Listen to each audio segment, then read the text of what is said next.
Hi everybody, my name is Rupa, working as assistant professor in Chevrolet Engineering College. I am dealing the subject for electronic controllers and drives, and today's topic is in third unit regenerative braking of DC motors. Lecture 5. So here in the diagram you can see the separately excited motor, and we are going to explain now the regenerative braking of separately excited motor.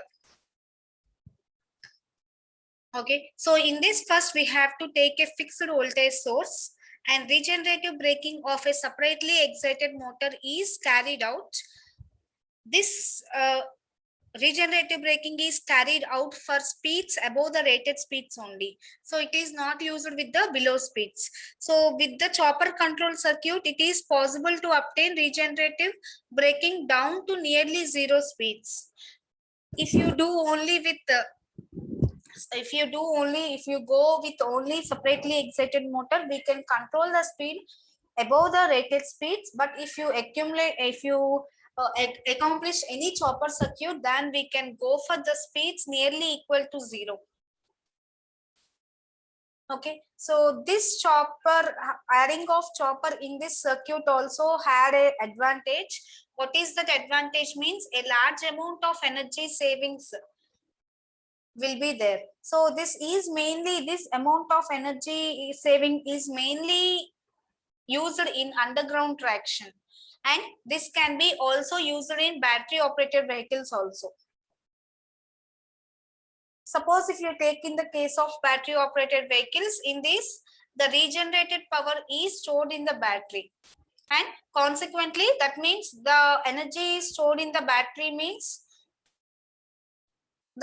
we can say that energy is saved, and vehicles can travel longer distances by recharging this battery.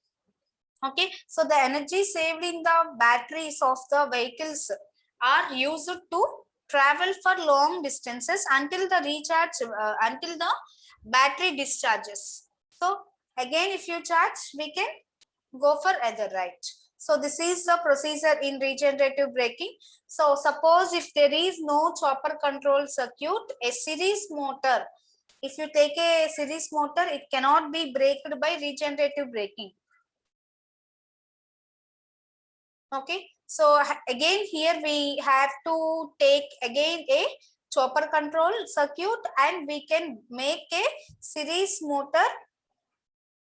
It is possible to brake a series motor using regenerative braking, but it is not such effective, and it is not such easy to handle that series motors. So in this separately excited motors, we can do the regenerative braking easily.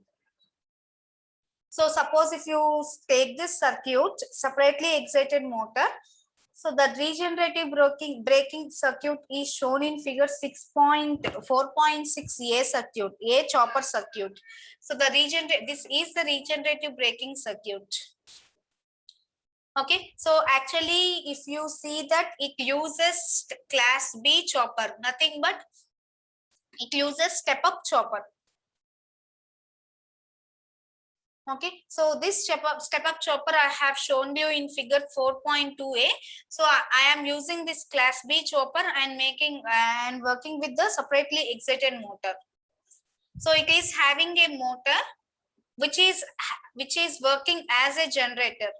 It forms a low voltage side, and the source is a high voltage side. Okay, so here you can see the motor which acts as a generator, which is forming a low voltage side. This is termed as low voltage side, and the source voltage side is termed as high voltage side.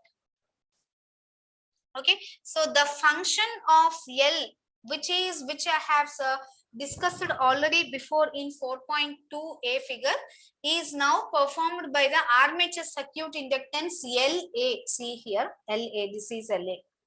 So all the functions, all the filtering functions, all the functions that are done by the L inductance in the before figure, these are performed now by LA. This is armature circuit inductance. If you observe that a filter is also connected here. So this is connected between the chopper and the voltage source. So what is the need of connecting this filter? For reducing the fluctuations in source current and voltage, we are connecting this filter. Okay, and if you see this, these are the steady state waveforms. These both are the steady state waveforms of the motor terminal voltage VA and armature current IA. For discontinuous, this is for discontinuous and this is for continuous. Okay, next. If you see here, in the chopper circuit, a semiconductor switch S is operated periodically with the time T. This is the time T on x-axis and voltage and current on y-axis in this, and same time T and voltage and current axis. So see here, this is the semiconductor switch which is operating periodically with a time period of T. Okay, so it remains closed for an interval 0 to delta T. Okay, so until the interval 0 to delta T, it is closed. And after delta T to T period, between the delta T to T period, then the switch is made to open.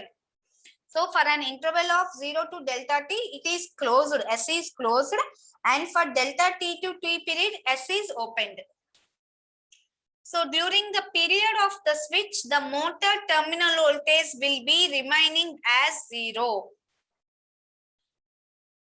Okay, so because why it is becoming 0? Because of back EMF E.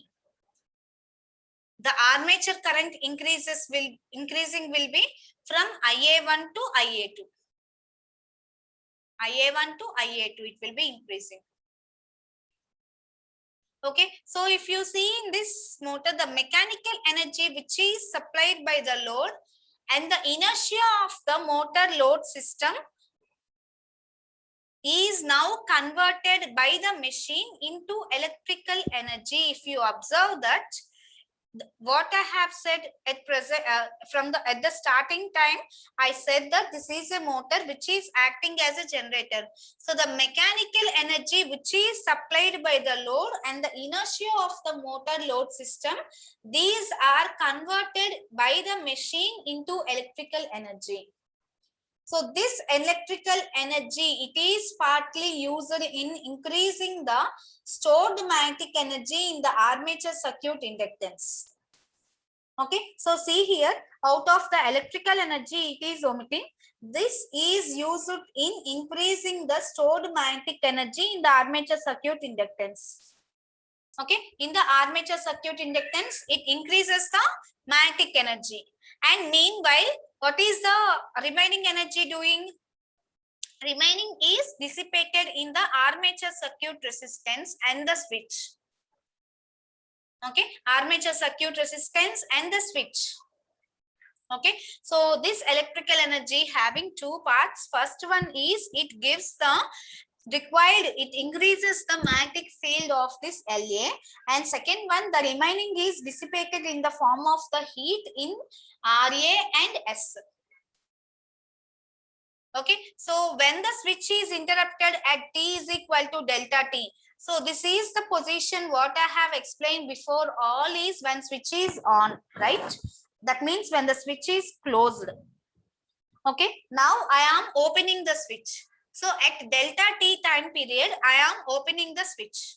So at T is equal to delta T, now the armature current which will be flowing through the diode against the source voltage.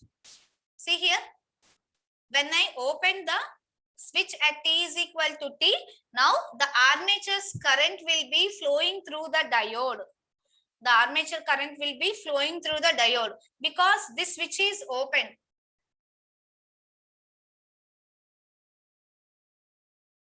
One minute, wait.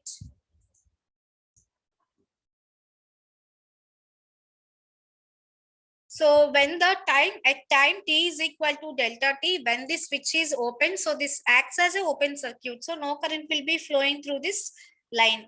Okay, through this branch no current will be there. So then now IA, the armature current will be flowing through the diode against the source voltage, because the direction of the current will be reversed to the source voltage. Actually from the source voltage this type of current should be getting. Okay, so that is the direction against to the source voltage. Okay, now IA will be against the source voltage flowing through the diode. So during this interval, if you observe, the sum of the energy which is generated by the machine and the energy stored in the inductor during the on period of the switch is partly dissipated in RA and D. Okay, so now when I open the switch, what happens? So see, if I am telling an example that if you are having the electric bike, okay, so when I am charging the electric bike with electricity, it means that switch is closed, right? At the time of charging of electric bike, switch is closed.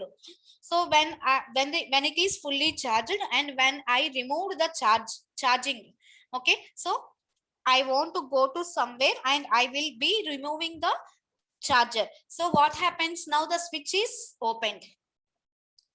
Okay, so it acts as a switch is open. So now what happens? When I am charging the bike, this inductance will be storing the energy.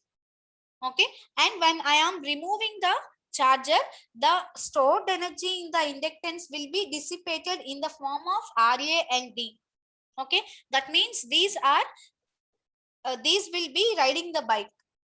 These parameters which are riding the bike are RA and D. Okay, so the parameters which are needed for riding a bike are getting energy from the stored inductance when the switch is open. Okay, so the energy is dissipated in resistance RA and diode D, and remaining energy also it is other than totally the energy is dissipated in RA and D, and remaining after dissipating the energy in RA and D, and the remaining energy is given to the source. That is, it is the remaining energy is fed to the source. Nothing but what is it called? Regenerative braking. Right? So this with the help of a step-up chopper, this is nothing but a step-up chopper. This is nothing but a step-up chopper.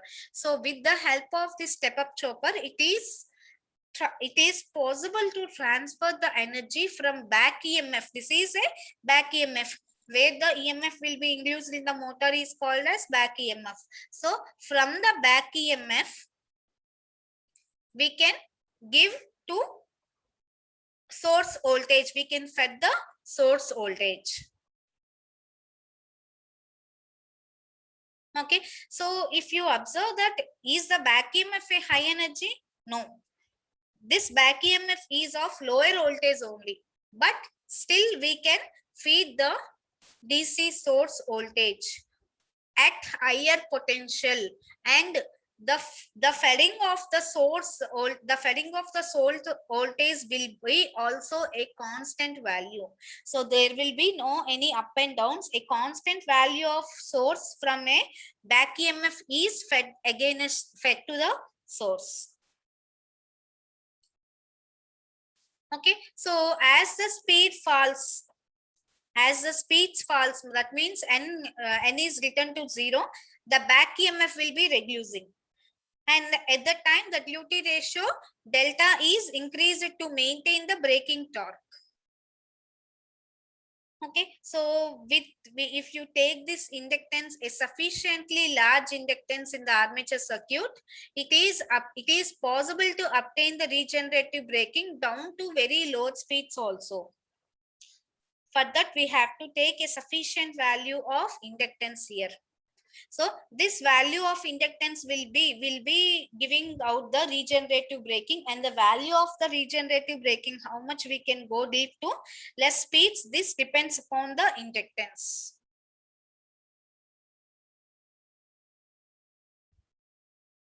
Okay, so if you see the circuit here, we can see the additional one here, capacitance.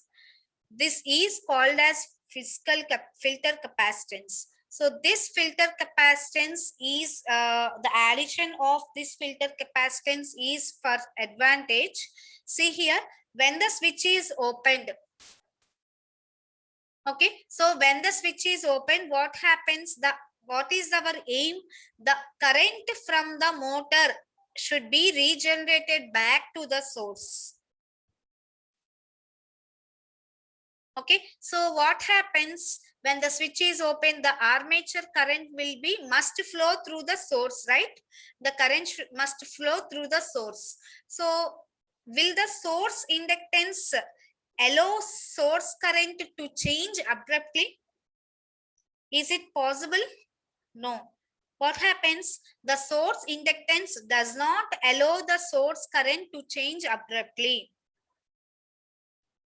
Okay, so if it allows means there is a change in the inductance parameter, right? So without any effect, without any severe voltage stress on the switch, it does severe voltage stress. So without doing any severe voltage stress on the switch, it does not allow armature current to change abruptly. So the capacitor is provided here for alternative path. We have to give an alternative path for the armature current. Thus, it increases the regenerative power and it reduces the voltage stress on the switch. Okay, so what is the function of the capacitor here? It provides an alternative path for the armature current. So when it provides an alternative path, what happens? Increase in the generated power, and there will be increase in the generated power and there will be reducing in the voltage stress on the switch. Okay, so during the interval, if you see the waveforms here, during the interval of 0 to delta t, the energy is stored in the armature inductance, right? Therefore, this interval from 0 to delta t is called as energy storage interval. And from the delta t interval to capital T interval, we are dissipating the energy. Okay, so that's why this interval is called as energy transfer interval. Okay, so this is energy storage interval and this is energy transfer interval. Okay, so as we are transferring the regenerative energy to the source in this interval, this is called as energy transfer interval. And at low values of speed, the current becomes zero due to energy transfer interval. Okay, so this will be shown in the discontinuous conduction. What happens at low speeds? At low value of speeds, the motor current will become zero.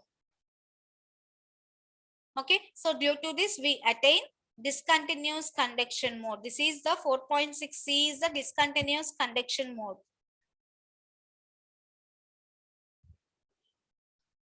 So this is a disadvantage, right?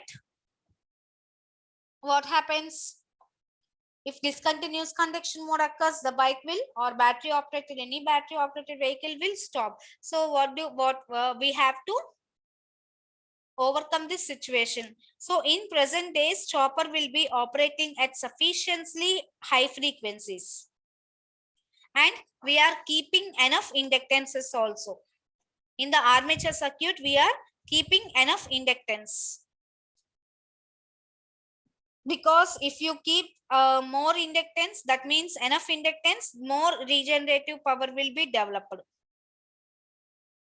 Okay, so if you come to this discontinuous conduction mode, this will be occurring in a very narrow region of the drive operation. Okay, so as this is done at only very narrow region, it can be neglected. While we are discussing the operation, it can be neglected satisfactorily.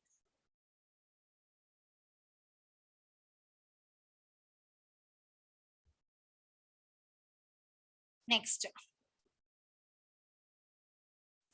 So we will see the what is the practical energy stored in the energy storage level and what is the energy stored in the energy transfer interval.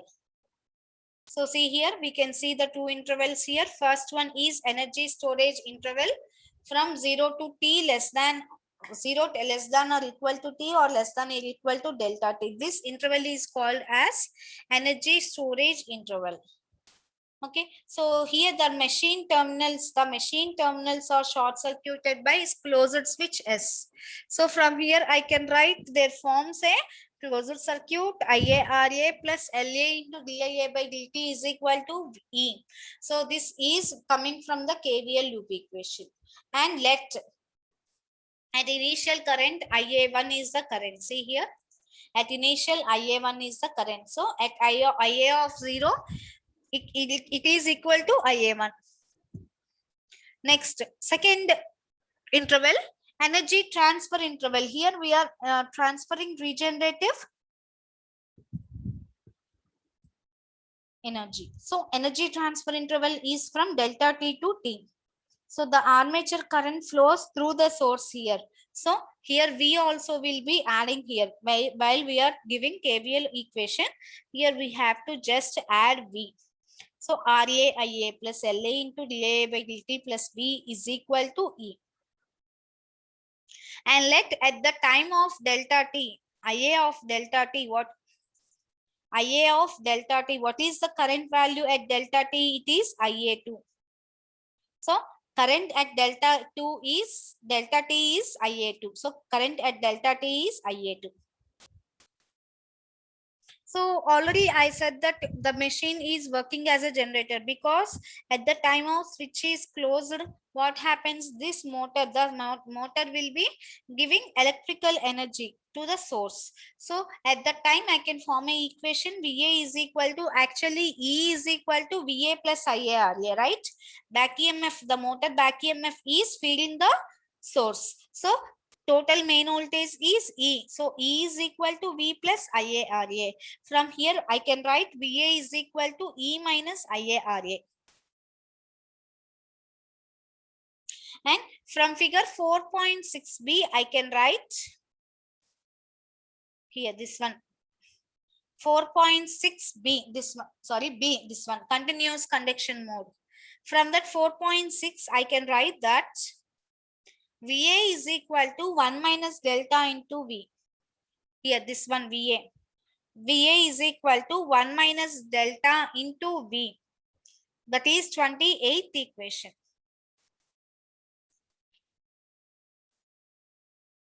Next. So substituting this in equation 27, we are substituting this VA in the equation 27. So on LH side, I will get 1 minus delta into V. That is equal to on RH side, E minus IARA.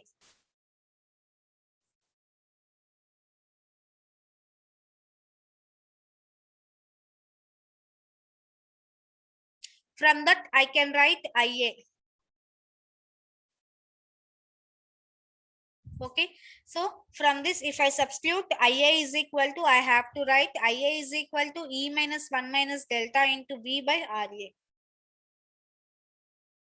Okay, so if you observe the 4.17 equation, from that we can get the torque. Torque is still given by the equation 4.17 before I have said.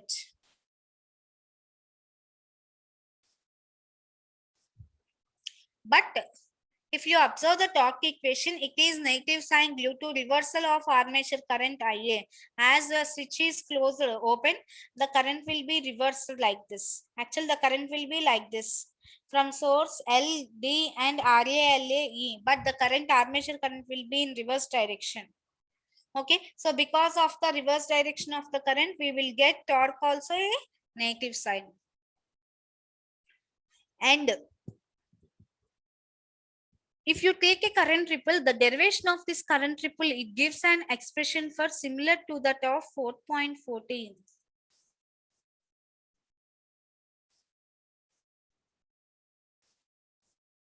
Okay, so this is the ripple current. It gives the expression like this. So the maximum ripple which is obtained at delta is equal to 0.5. So this is the ripple equation. If I substitute the value of delta as 0.5, then the regenerated power is given by, see here, the regenerated power is given by PRG is equal to, the regenerated power is denoted by PRG. So PRG is equal to 1 by T, 0 to 1 minus delta into delta by into T, V into IA dt. This is the equation. So we have to write the expression for PRG and IA. So the expression for IA can be derived from the energy transfer interval from equations 25 and 26. So when you substitution for IA, when we do the substitution for IA in the preceding equation, before equation, and we have to integrate the resultant expression, which gives the final equation PRG is equal to V square by R E by V minus 1 into 1 minus delta plus tau A by T into e power minus delta into T by tau A plus e power delta T by tau A minus e power T by tau A minus 1 by 1 minus e power T by tau A.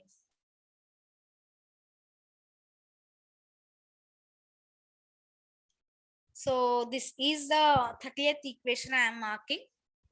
So at that time, the speed torque characteristics we have to now find out. The speed torque characteristics with the delta as a parameter, these are similar to those which are shown by a continuous lines for a ideal direct voltage.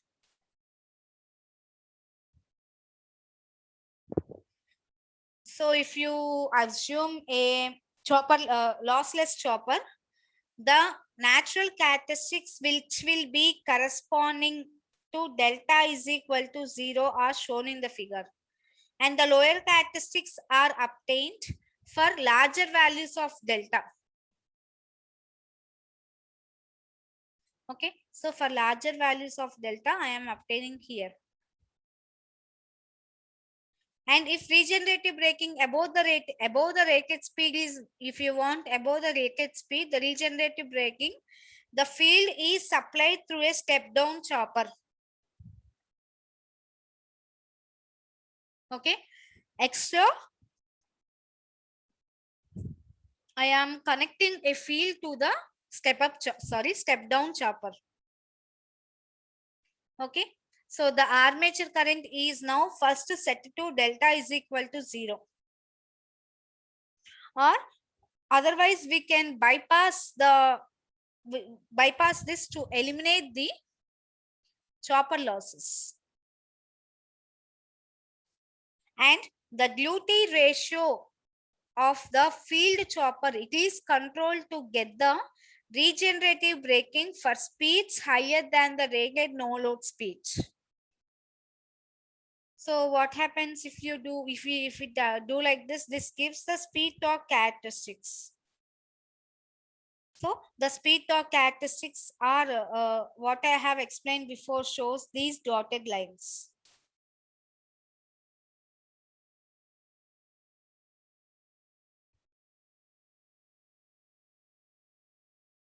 So for a given delta, if you take a given delta, particular delta, the regenerative power will be increasing linearly with speed.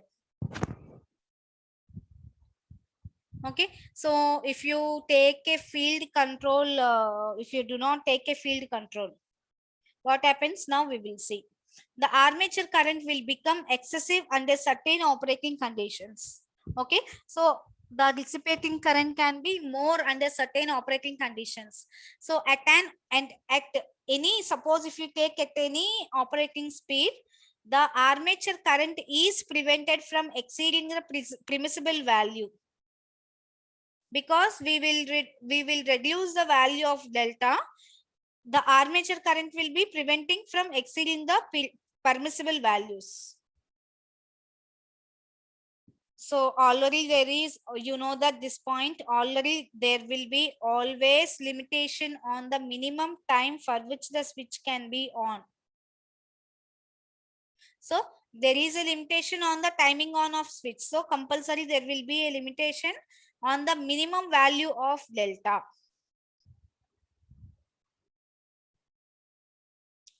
So according to the equation 4.29, when operating with the minimum value of delta, there is a critical speed beyond which the armature circuit cannot be prevented from exceeding a safe value.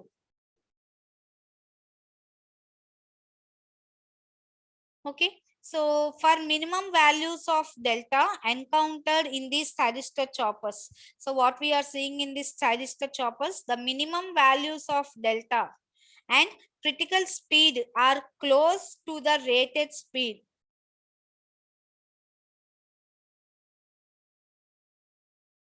And the critical speed when a battery speed, it is easily exceeded in drives which are involved with active loads. For example, if you take a battery operated vehicle or suppose electric train is moving downwards, that means down a gradient. So what happens if it is moving downwards? The critical speed may be crossed. It may be crossed if the driver fails to apply the brakes, right? So the permissible value of speed is crossed down by the vehicles, battery operated vehicles when they are going downwards.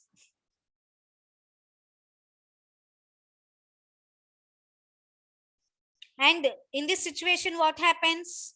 The armature current is limited either by